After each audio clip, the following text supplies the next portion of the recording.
सुमति और सुरुचि, यही भगवान की दो विद्या है, एक विद्या और दूसरी अविद्या। एक तामसी एक सात्विक शक्ति। ध्रुव जी एक दिन पिता की गोद में जाकर के बैठे, सुनी सुरुचि ने उतार दिया, क्योंकि सुरुचि ने कहा तुम मेरे गर्भ से नहीं आए हो तो तुम गद्दी पर बैठने के अधिकारी नहीं हो। रुचि को यही लगता है कि जो हमें अच्छा लगे वो सबको अच्छा लगे। बोलो गोविंद भगवान, हम जो चाहें वैसे हो तो हो, ना तो फिर ना हो। महाराज जी हमारी कथा ऐसी नहीं होती, हमारे वो ऐसे नहीं होते। ये रुचि, भजन में रुचि नहीं होती। यहाँ 400 आ रहे हैं वो भी कथा है, 40 आ रहे हैं वो भी कथा है, 4 लोग बैठ रहे हैं वो भी कथा है, और कोई अकेला पेड़ के नीचे राम नाम जप रहा है वो भी कथा ही होती है। मेरे भाई बहन, कथा का कोई स्टैंडर्ड नहीं होता। हाँ तो कथाओं का भी स्टैंडर्ड बदल गया है लोगों को। तो रुचि भजन में नहीं देखी जाती है,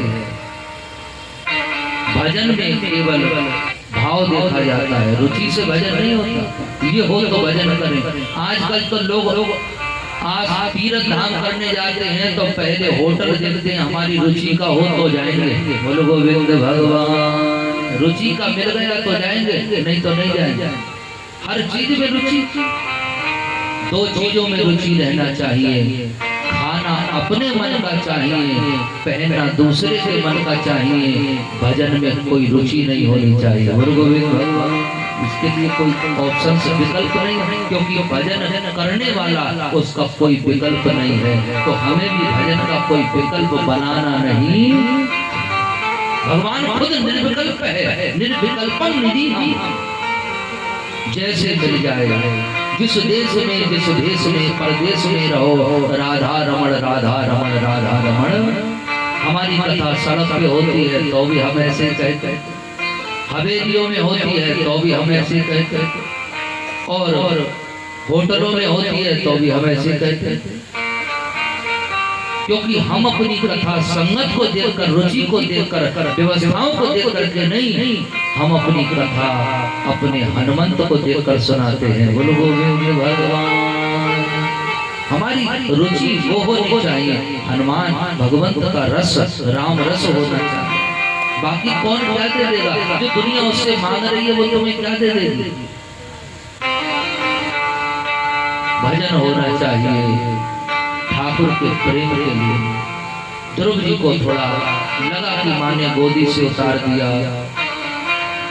माँ के पास गए अपनी सुनीति के, उसने कहा कोई बात नहीं, अब ऐसे पिता की गोद में बैठो जहां से तुम्हें कोई उतार ही ना पाए। तो कहा ठीक है, वो कहाँ मिलेंगे? बोले वो तो भजन करने से मिलते हैं। तो ध्रुव जी सुबह 5 बजे निकले हैं घर से।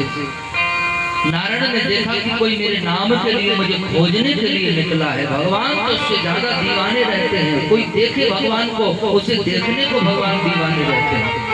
ठाकुर जी ने नारद जी को भेजा और भगवान ने कहा मुझ तक पहुंचना संभव है, इसलिए गुरु तुम्हें मेरे पास पहुंचाने का मार्ग बताएंगे। बोलो गोविंद भगवान।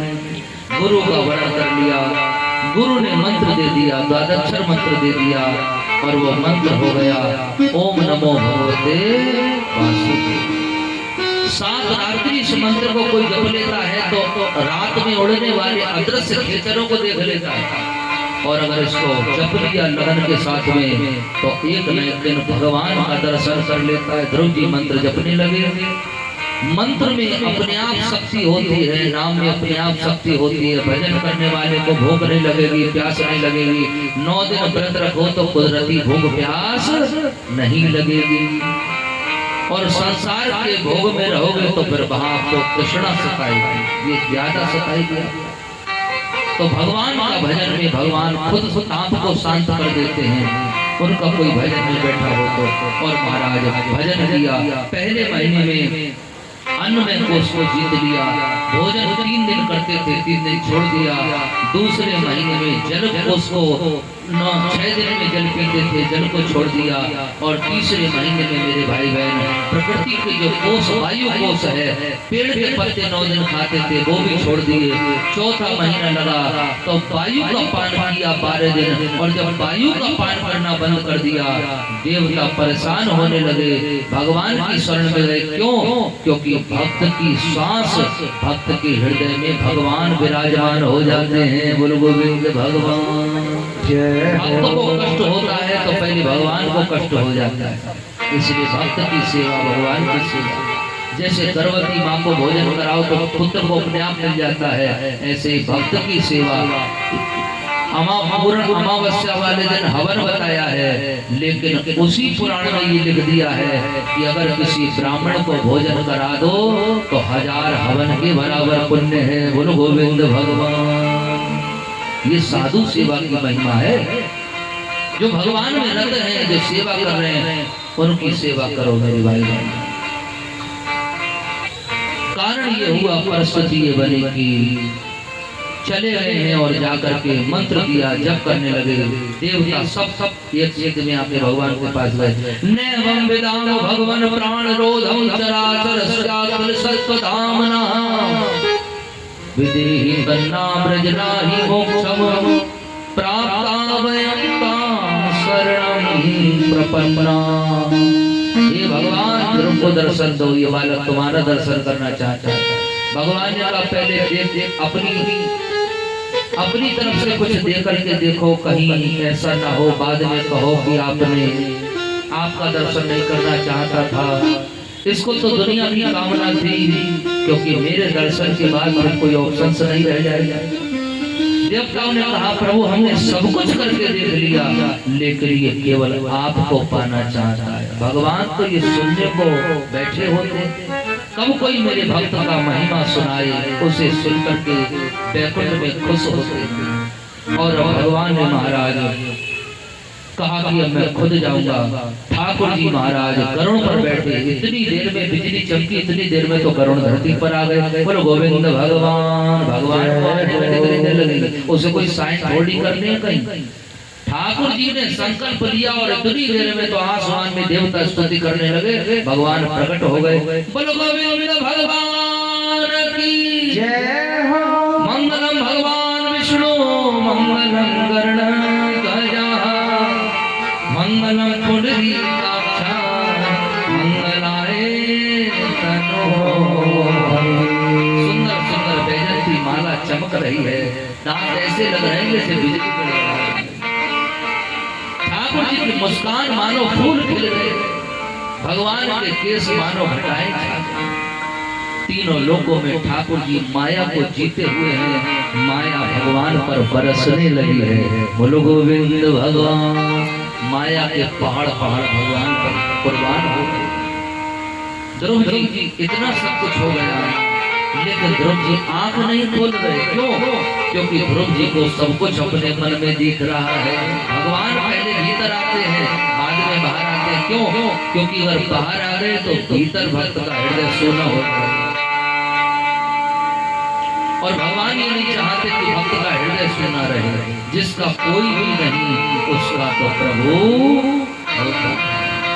बोलो गोविंद भगवान। ठाकुर जी हृदय में आए हैं। ध्रुव ने कहा प्रभु की झलक हमको मिल रही है, अब हमको क्या चाहिए? भगवान ने कहा झलक भी मस्त रहेगा तो फिर बाहर देखेगा तो बाहर क्या इसको दर्शन होगा। भगवान ने तुरंत अपनी छवि को पुरोहित किया, आँख खोला तो जो नारायण भीतर थे वही नारायण बाहर दिखाई देने लगे। बोलो गोविंद भगवान कृपा करी। भगवान ने ध्रुव को कहा बेटा वरदान मांगो। ध्रुव ने कहा प्रभु आप वरदान देना चाहते हैं? भगवान बोले हाँ, तुमने मुझे मेरे लिए तपस्या की है। और देखो कोई भक्त जब मेहनत, कोई बालक भी मेहनत करता है तो माता पिता भी इसे कुछ ना कुछ उपहार देते हैं। कुछ करो तो ऐसा होगा, ये करो तो वो मिलेगा। तुमने तो जगत के पिता को प्रसन्न कर लिया, क्या मांगना चाहते हो? जगत में कुछ भी ऐसा नहीं जो मैं तुम्हें दे सकता नहीं। ध्रुव ने कहा कि प्रभु एक ही वरदान मुझको दो। बोले क्या? बोले मैं कभी किसी से कुछ ना मांगू। बोलो गोविंद भगवान की जय। भगवान ने कहा पुत्र ये भी कोई मांगने में मांगना हुआ? अरे मेरी खुशी है बेटा, कुछ मांग लो तो मेरे को भी अच्छा लगेगा। भगवान ने कहा हाँ तो एक ही चीज मांगना चाहता हूँ प्रभु, और वो ये मांगना चाहता हूँ कि मैं कभी किसी से कुछ ना मांगू। बोलो गोविंद भगवान। अब तो महाराज भगवान भी द्रवित हो गए, आंखों में ठाकुर जी की नमी आ गई।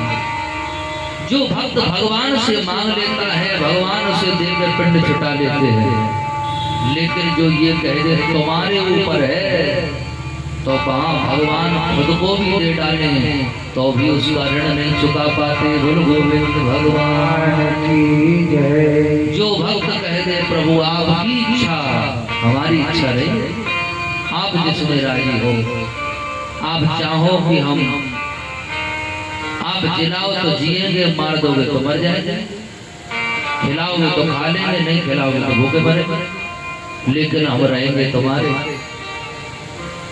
आपके होकर के ही रहेंगे, और आपके ही हम थे और आपके ही हम हैं। बोलो गोविंद भगवान जय। भूल गए वो बात अलग है, लेकिन आपको प्रभु सब याद है। हम तो जीव स्वभाव के दुष्ट हैं। तो महाराज भगवान ने कहा ध्रुव बेटा तुम कुछ मांगो मत मांगो, पहला वरदान ये देता हूँ कि तुम मेरे लोक के बराबर में एक तारा बन करके रहोगे, तुम्हारा नाम ध्रुव हो जाएगा। अब किसी भी तीर्थ धाम के चक्कर तुम्हें नहीं काटने की जरूरत है, दुनिया तुम्हारे तीर्थ धाम चक्कर काटेगी। बोलो गोविंद भगवान। सारे तीर्थ अब तुम्हारी परिक्रमा करेंगे क्योंकि तुमने मुझे जीत लिया है,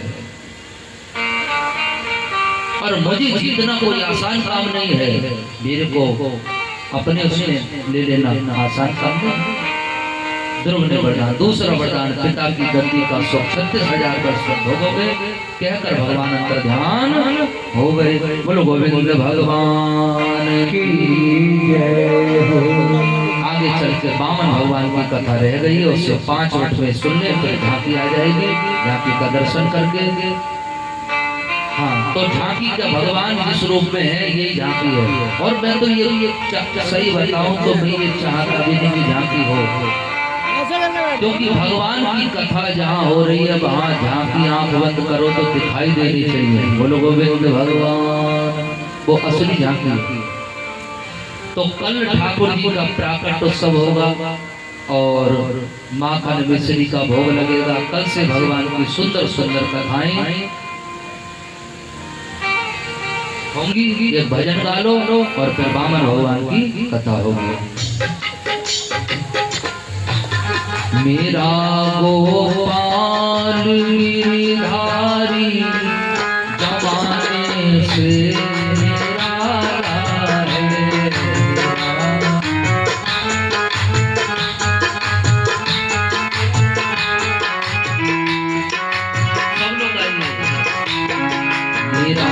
गोपाल गिरधारी जमाने से निराला है।